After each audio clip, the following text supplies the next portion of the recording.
saya memandang bahwa ini hari istimewa buat bangsa Indonesia. Jadi kita berdoa mudah-mudahan Indonesia semakin baik ya, semakin tangguh menghadapi masa-masa pandemi yang sangat berat ini.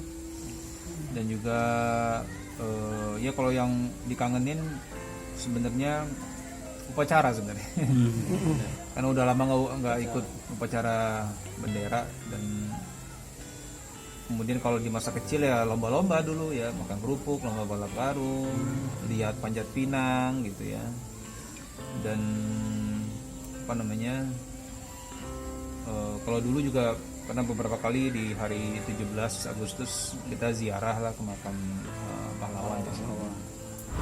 Kalau saya lihat apa namanya, anak-anak muda sekarang mereka cukup punya banyak potensi yang bisa mereka tunjukkan ya, baik di bidang misalnya kayak kemarin di Olimpiade ya kan, kemudian sekarang banyak anak-anak muda yang udah jago dengan IT misalnya, yang bisa bikin banyak hal termasuk aplikasi, kemudian masalah internet dan sebagainya.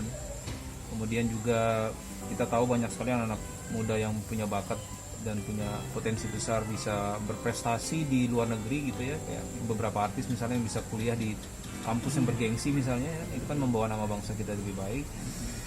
Kemudian kalau dari sisi seni sebenarnya banyak sekali film-film yang sudah diproduksi dan itu seperti Mas Gari Nugroho misalnya yang sudah bisa berbicara di internasional karya-karya beliau. Dan kita juga melihat sebenarnya, kalau saya melihat banyak sinias-sinias muda kita juga yang punya potensi sangat besar sekali.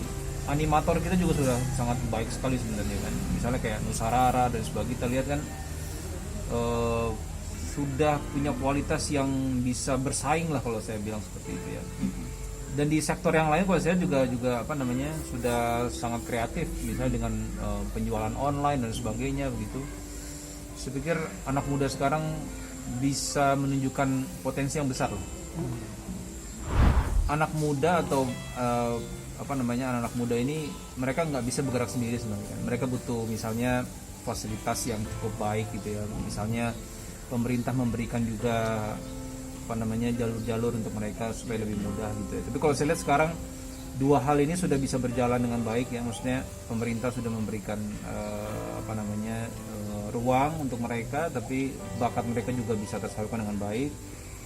Tapi memang ke depan kalau saya melihat mudah-mudahan bisa lebih dikembangkan lagi, karena potensi-potensi yang ada ini sangat luar biasa lah kalau saya lihat gitu ya. Dan apa namanya, ke depan ini dunia digital ini sepertinya akan sangat merajai kalau saya pikir ya. Jadi konten kreator, kemudian yang berkaitan dengan hal itu, tapi kalau itu digarap sebenarnya bisa sangat luar biasa sekali ke depannya. Bisa membawa nama bangsa kita jadi lebih baik juga depan, insya Allah. Iya, sebenarnya kalau sekarang ini yang saya pengen ajak anak-anak sih ngelihat itu ya. Karena di usia mereka lah dulu saya pertama kali ikut lomba gitu kan. Tapi sekarang karena masa pandemi kan sekolah mereka juga di rumah ya, nggak bisa kumpul lagi sama teman-teman sementara kan. Jadi ada rasa sedih sih saya sebenarnya, karena pengen banget bahwa Rendra sama Malik tuh ngelihat wah pada balap karung, pada panjat pinang segala macam, karena di situ tuh ada kebahagiaan sebenarnya, karena saya bisa merasakan itu dulu kan. Saya pengen anak-anak bisa juga ikut main itu sebenarnya, tapi ya sementara kita tahan dulu lah sampai masa lebih tenang, bisa lebih aman. Dulu banyak ya waktu sekolah tuh dari mulai olahraga misalnya lomba voli, basket, sampai bola ya. Kemudian ya kalau yang biasa di rumah tuh kayak balap karung, tarik tambang, kemudian sepeda hias segala macam lah. Itu tiap tahun pasti kita udah siapin tuh. Awal bulan Agustus tuh di sekolah udah heboh tuh pas itu. Wah nanti 17 bikin apa nih kita, gitu-gitu sih. Kalau sekarang kan ya di rumah aja dulu gitu ya kan. Ada rasa kehilangan sih sebenarnya ya, apalagi karena saya pengen itu anak-anak bisa ikut merasakan keceriaan itu sih.